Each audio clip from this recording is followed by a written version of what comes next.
Bonjour, j'ai décidé de vous faire une série de vidéos qui parleront de la confiance en soi parce que c'est un des manques qui peut être préjudiciable pour la vie en couple.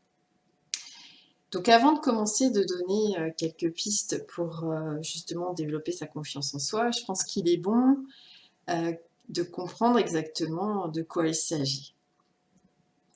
Qu'en fait, quelqu'un qui a véritablement confiance en lui est quelqu'un qui est capable en fait de reconnaître en lui et chez les autres un potentiel d'échec, de crainte, de doute, d'insécurité, parce que il a accepté, cette personne a accepté que ça fait partie de la vie et donc ne se juge pas quand ça arrive. Alors me direz-vous, pourtant beaucoup de gens, vous pouvez vous sentir confiant en vous, sans accepter pour autant, justement vos craintes, d'être dans l'échec surtout, hein, puisqu'on peut effectivement avoir l'impression qu'on ne vit pas d'échec. Alors c'est vrai que, c'est ce qu'on appellera des faux confiants, c'est-à-dire des personnes qui œuvrent, qui agissent donc dans un champ en fait restreint. Donc ils ne s'exposent pas quelque part à la nouveauté ou aux imprévus. Et ce sont des personnes qui en fait ont confiance en elles, mais dans un cadre bien précis. Donc ce n'est pas la vraie confiance, malgré tout c'est toujours déjà un bon point de posséder cette base-là. Hein, donc il faut savoir que quand on a confiance en soi, la véritable confiance en soi, on n'a pas besoin d'exercer un pouvoir sur les autres. Donc dès que vous cherchez à contrôler quelqu'un, dès que vous cherchez donc à avoir du pouvoir sur votre environnement, quel qu'il soit, ça veut dire que vous n'avez pas totalement confiance en vous. Vous n'êtes pas certain de pouvoir faire face à tout ce qui se présenterait à vous. Voilà, donc ensuite, vous pouvez aussi dire oui, mais moi, je suis capable d'accepter les échecs, etc. Dans ma vie professionnelle, mais par contre, je sais qu'au niveau de ma vie privée, c'est totalement inacceptable. Et donc là, on voit qu'il y a une confiance qui s'est développée dans un secteur plutôt que dans un autre. Donc ça peut être, on peut être confiant par exemple en ce qui concerne les aspects matériels de la vie, ou pas. On peut être confiant en nos compétences, en nos savoir-faire, en nos ressentis, ou pas. On peut avoir confiance en notre capacité à être en relation avec l'autre. C'est vrai que pour certaines personnes, c'est très facile d'être en relation et pour d'autres, au contraire, c'est un domaine dans lequel ils se sentent très inconfortables. Ça peut être une confiance sociale, c'est-à-dire savoir qu'on a un certain statut dans la société, qu'on occupe une place et voilà, c'est comme ça, que ce soit dans le cercle amical ou plus large. Et puis, pour certaines personnes, il y a une confiance quasiment instinctive en la vie, en l'avenir. C'est-à-dire pour certains, l'avenir ne peut pas être quelque chose de complètement fou ou leur faire vivre des choses extrêmement difficiles. Ils ont confiance qu'ils posséderont tout ce qu'il leur faudra au moment où il leur faudra, alors que pour d'autres, au contraire, l'avenir est une source de stress permanente. Donc ces différents secteurs de confiance, vous pouvez en posséder certains et pas d'autres, ou alors vous pouvez être à un degré moyen dans chacun d'entre eux, ou à un degré bas si vous êtes quelqu'un qui manquait de confiance dans tous ces secteurs. Alors me direz-vous, mais d'où vient au départ le manque de confiance en soi? Parce que quand on regarde un enfant, c'est vrai qu'il ne se pose pas de questions finalement, il est lui-même totalement. Et c'est donc face à des événements traumatiques que l'enfant va perdre confiance en lui. Au départ, l'enfant sait exactement ce dont il a besoin, il connaît ses désirs et il ne doute pas de ses capacités en fait. Hein, on n'a qu'à regarder les enfants pour voir que quoi qu'il arrive, pour apprendre à marcher, il recommence, il recommence, il recommence. Il ne doute pas qu'il va y arriver en fait. Hein. Il a confiance en lui à ce moment-là. Alors, ce qui peut amener donc à perdre sa confiance, et on l'a tous vécu, à des degrés plus ou moins forts, ce sont les souffrances qui ont été vécues dans l'enfance, face à un traumatisme qui peut être un deuil ou qui peut être un message dévalorisant ou la répétition de messages dévalorisants. Et ces messages pouvaient provenir soit d'un contexte social, des parents, des enseignants, des camarades. Hein, c'est vrai que dans certains pays, par exemple au niveau du contexte social, les messages envoyés vers les filles, notamment, peuvent être à un moment donné répétitifs et faire perdre confiance aux filles dans leur capacité finalement à être aussi bonnes à l'école par exemple que les garçons ou même au niveau professionnel. Donc, en fait, souvent l'enfant qui fait face à un événement traumatique et il n'a pas l'opportunité en fait d'exprimer ce que ça éveille en lui, ses peurs, sa colère, sa tristesse, tout ça, et il n'a qu'une seule solution finalement, c'est d'enfouir cette blessure au plus profond de lui-même pour ne plus la sentir. La plupart du temps, en fait, du coup, face à ces messages extérieurs, ces attaques éventuellement, eh bien, il va se soumettre. Parce qu'il pense que c'est la seule façon pour lui, en fait, de survivre, que l'adulte continue de s'occuper de lui, de l'aimer, voilà. Donc, il se soumet pour rester en vie. Le problème, c'est que la soumission va entraîner des symptômes dans le corps, parce qu'en fait, à l'intérieur de lui, il n'est pas d'accord avec ce qu'il entend. Bon, le deuil, c'est un peu en marge, mais en tout cas avec un discours dévalorisant. L'enfant, au fond, au départ, il n'est pas d'accord. Lui, il ne voit pas les choses comme ça. Seulement, ça vient de quelqu'un d'important, d'un adulte à qui on l'a confié ou d'un parent. Et il ne s'autorise pas à remettre en cause cet adulte. Donc, il va nier son propre ressenti et se soumettre à l'avis de l'adulte.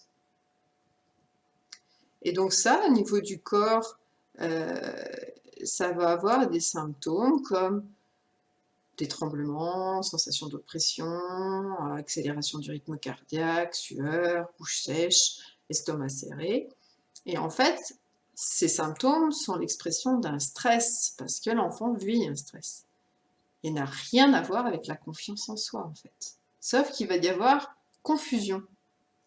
Et donc, à chaque fois que l'enfant va vivre du stress, des tremblements, l'accélération du rythme cardiaque, il va penser, il va associer ça au fait qu'il a un manque de confiance en lui, donc il va penser qu'il n'a pas de confiance en lui. Donc il prend des décisions en fait, cet enfant, à un moment donné, sauf que ces décisions vont l'influencer très très longtemps dans sa vie, en tout cas jusqu'à ce que les blessures, les émotions qu'il a vécues au départ remontent à la surface. Et c'est à ce moment-là qu'il peut prendre une autre décision. Parce qu'il a grandi et qu'il va prendre conscience que la décision qu'il avait prise enfant pour survivre n'a plus lieu d'être maintenant qu'il est adolescent ou adulte. Et donc, il va pouvoir changer ça. Alors, pourquoi c'est difficile? Donc, c'est parce qu'on a l'impression, quand on est face à ces troubles physiques, de perdre nos facultés. Hein. C'est une réaction du cerveau, en fait, qui veut nous garder en vie et qui croit qu'on doit se soumettre.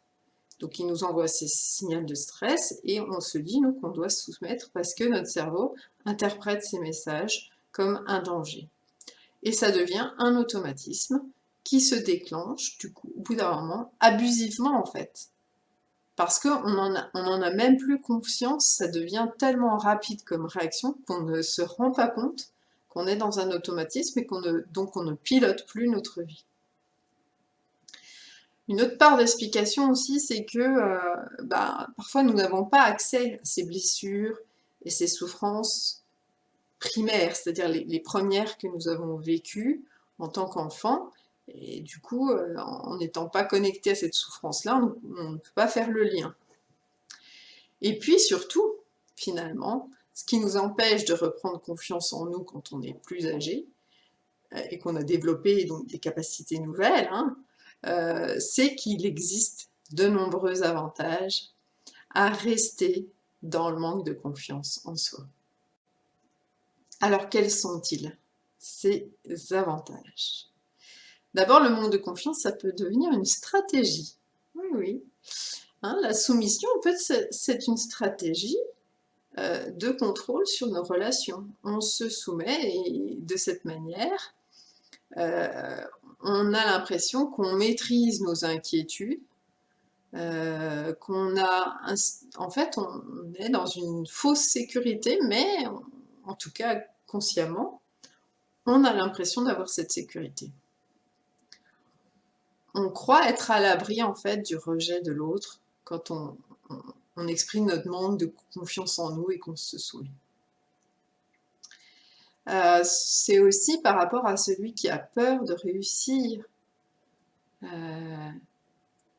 ou de ne pas réussir. En fait, quand on annonce d'office oh bah, j'ai pas confiance en moi, même si on ne l'annonce pas, mais qu'on le pense quelque part, on se protège à la fois de l'échec, enfin de ne pas réussir, en se disant bah, c'est de la faute, parce que je manque de confiance en moi, que je n'ai pas réussi, et on ne remet pas en cause d'autres éléments qui seraient peut-être plus embêtants. Et quand on a peur de réussir, bah finalement, c'est l'excuse toute trouvée, le manque de confiance en soi, pour dire bah non, je ne vais pas y aller. Hein. Donc du coup, on ne fait pas la démarche qui nous amènerait à la réussite. Parce que si on venait à réussir dans un domaine, ça remettrait en cause toutes les croyances qu'on a établies au préalable, suite à justement ce qu'on a entendu dans notre enfance de nos parents. Donc ça remettrait en cause nos parents, et ce n'est pas évident, même pour un adulte en fait, d'en vouloir à son parent finalement d'avoir imprimé de fausses croyances et d'avoir perturbé finalement la croissance ou le chemin de vie que nous avons eu. Et pour beaucoup, quand on est dans le manque de confiance en soi, enfin, dans ce qu'on pense être un manque de confiance en soi, finalement, c'est comme si on connaît bien cette douleur-là, hein, on a l'habitude de la vivre, donc on est dans du connu, alors que sortir, prendre les choses en main, oser faire des choses qu'on n'a jamais maîtrisées, aller vers l'inconnu, ça finalement, on s'aperçoit que ce serait beaucoup plus risqué que de rester dans le connu.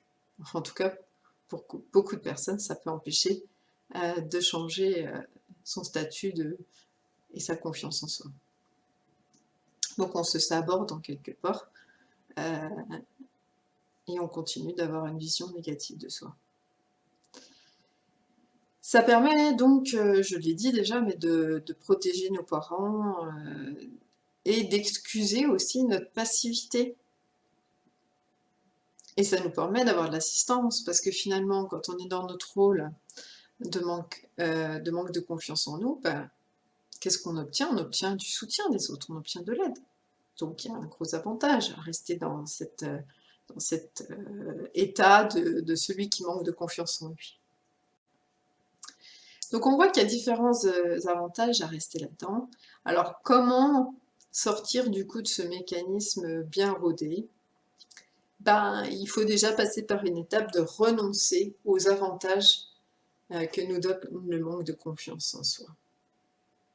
Donc première chose, identifiez chez vous, finalement, qu'est-ce qui vous empêche, dans ce que j'ai cité, de sortir de votre état de manque de confiance en vous? Est-ce que c'est parce que grâce à ça, vous obteniez le soutien? Est-ce que grâce à ça, vous évitez de réussir et d'affronter d'autres peurs? Est-ce que grâce à ça, ça vous donne une excuse si vous échouez? Est-ce que grâce à ça, ça vous évite de vous confronter avec vos parents ou de remettre en question leur jugement? Donc, voyez déjà ça. Et quelque part, il faut avoir la volonté de renoncer à ça. Ensuite, qu'est-ce qui peut aussi nous empêcher de sortir du manque de confiance en soi? C'est qu'on on interprète mal les faits, en fait. Et c'est ça qui nous piège et baisse notre confiance en nous. Par exemple, il y a des études, de nombreuses études qui ont été menées, et lorsque nous sommes exclus d'un groupe, automatiquement notre confiance en nous a tendance à baisser. On a tendance à se renfermer, à se juger négativement, et on a aussi tendance du coup à généraliser ce qui se passe dans un secteur de vie à tous nos secteurs de vie. Donc si j'ai été exclue d'un groupe, on n'en connaît pas la raison, mais on l'a vécu, on s'est jugé d'être, entre guillemets, moins bon que d'autres, hein, et du coup, même dans notre vie sentimentale, on peut se juger d'être moins bon que d'autres, donc on va avoir peur de perdre celui avec qui ou celle avec qui on est, ou on va se juger d'être pas de bons parents, ou au travail, on va se dire qu'on n'est pas à la hauteur de ses collègues, etc. Donc ça peut effectivement avoir des répercussions sur tous les secteurs. Alors les réflexes par rapport à l'exclusion sont vraiment très inconscients et bien plus fortes en fait que l'estime de soi qu'on peut avoir. C'est-à-dire même si on a globalement une très bonne opinion de soi, qu'on accepte ses forces et aussi ses faiblesses, malgré tout, n'importe quelle exclusion va automatiquement baisser notre estime et notre confiance en soi. C'est ce qui est observé dans les différentes études. Parce que il y a toujours chez nous un réflexe qui nous dit qu'on est responsable en fait de ce qui se passe. Responsable en fait de ce qui nous arrive. Donc si on a été exclu, on se dit que c'est notre responsabilité, c'est nous qui avons fait quelque chose ou qui sommes quelque chose qui ne convient pas au groupe. On culpabilise, on peut culpabiliser, parce que sinon, il semblerait que ça soit injuste du coup. Pourquoi est-ce que je suis exclue si finalement je n'ai rien fait de négatif vis-à-vis du groupe?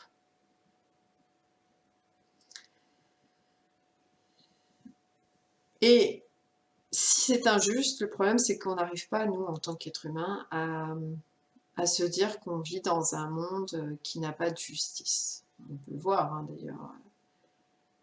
C'est très compliqué de vivre des événements où on juge que c'est injuste. Et on n'attend qu'une chose, c'est que les coupables soient pris, soient punis pour que la justice soit rétablie. Donc le manque de confiance en soi aussi, ça peut être le résultat de nos différences. Hein. Alors je ne parle pas de différence de caractère, là je parle au niveau physiologique. En fait, parmi nous, il y a des gens qui sont plus auditifs, d'autres qui sont plus visuels, d'autres qui sont plus sensitifs ou kinesthésiques. Or, on se retrouve dans une société qui a adopté principalement un mode de communication visuel, on le voit bien, et auditif dans un second pôle. Donc quelqu'un qui est sensitif ou kinesthésique peut être complètement perdu parce qu'on ne communique pas avec lui sur le bon mode. Ça ne veut pas dire qu'il est moins bon qu'un autre ou qu'il n'a pas autant de capacité, c'est seulement que notre système est moins bien adapté à ses compétences. Donc, il peut aussi y avoir un jugement négatif envers soi juste parce qu'en fait, on est physiologiquement dans un autre mode d'apprentissage que celui qui est celui propagé par la société. Il a été aussi prouvé que les notations ont tendance finalement à nous faire perdre confiance en nous. Donc il y a eu une expérience qui a été menée où on a systématiquement mis des meilleures notes à tous les élèves, et tous les élèves ont beaucoup plus progressé que dans le groupe témoin à qui on avait mis des notes relativement, enfin habituelles, on va dire une notation classique. Et si on avait sous-noté systématiquement, en fait, il est clair que l'ensemble des étudiants auraient eu l'impression d'être moins performants que ce qu'ils étaient en réalité. Et les performances, elles, augmentent dès qu'on surnote parce qu'on donne confiance aux élèves, et du coup, ils sont capables de donner le meilleur d'eux-mêmes.